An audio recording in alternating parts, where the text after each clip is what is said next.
everyone, Comic Reviewer here, this time reviewing on issue 2 of Green Arrow New 52 Comic Review. Now, as you know, Green Arrow was a part of the New 52 line, and was meant to feature a more younger, more reckless Oliver Queen. And the cover you mainly have Green Arrow half defeated, and pretty much confronting some villains.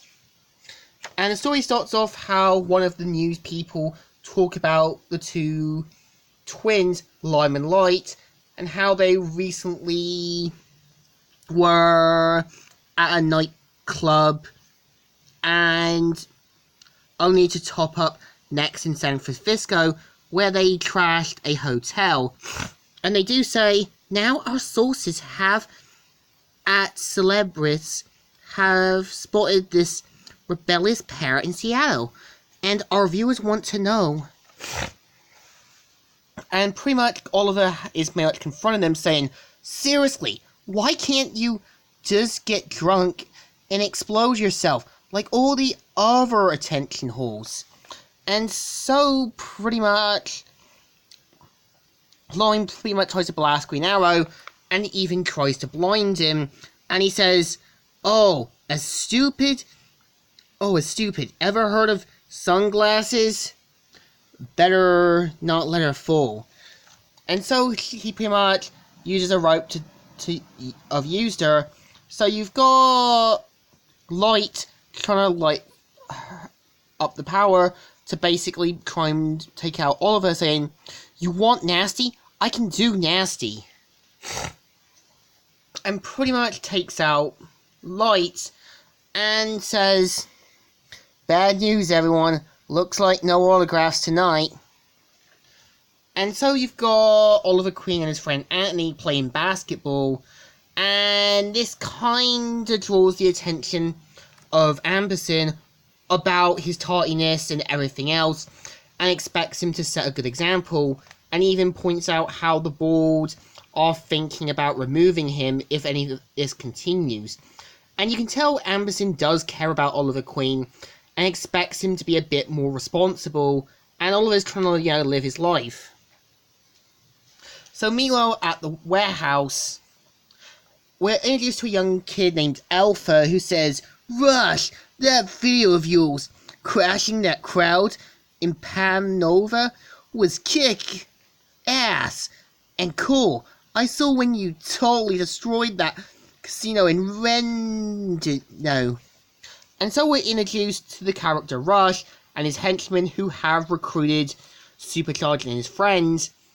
And pretty much they have one of the other ones saying, sorry, got lost.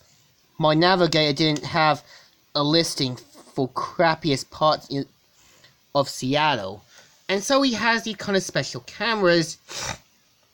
And they talk about having Alpha for one purpose.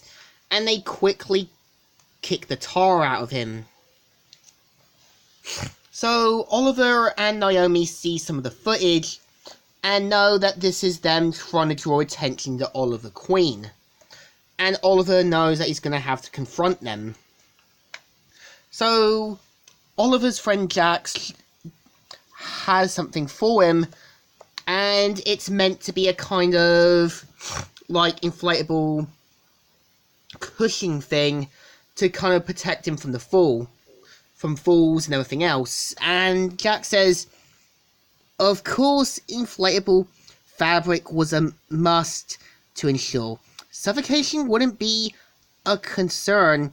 It's designed to stop people, not smother them. And so Oliver pretty much asks if he can fit it onto the end of his arrow.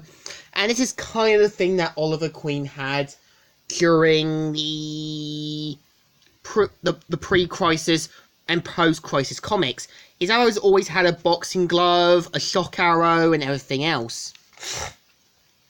So he pretty much heads to where the warehouse is, and is mainly confronted by Rush's henchmen, and pretty much Rush shows up saying, I'm right here, the name's Rush, but I bet you knew that already, didn't ya? And so he says, nice shot, a bit outside. And so Oliver pretty much uses a special arrow that sort of like does a light effect ability. So pretty much they mainly duke it out with each other, and Oliver gets blasted by Supercharge and is then confronted by the hordes of enemies, and you've got Alpha, who is now dead and badly mangled, and they mainly do post it and live stream it everywhere on the internet. And yeah, this is the story. So, what do I think? I think it's definitely not a bad second issue, but I do admit there were some things I think you could have had. I think you could have had Oliver basically trying to upgrade his suit, and I think you could have had like Supercharge having doubts about confronting Green Arrow again, and I think you could have had a moment to basically have more of a motive for Rush. So other than that, the story's not too bad, and I think it deserves a thumbs up. Still good, and still alright. So, Comic Reviewer here, signing out.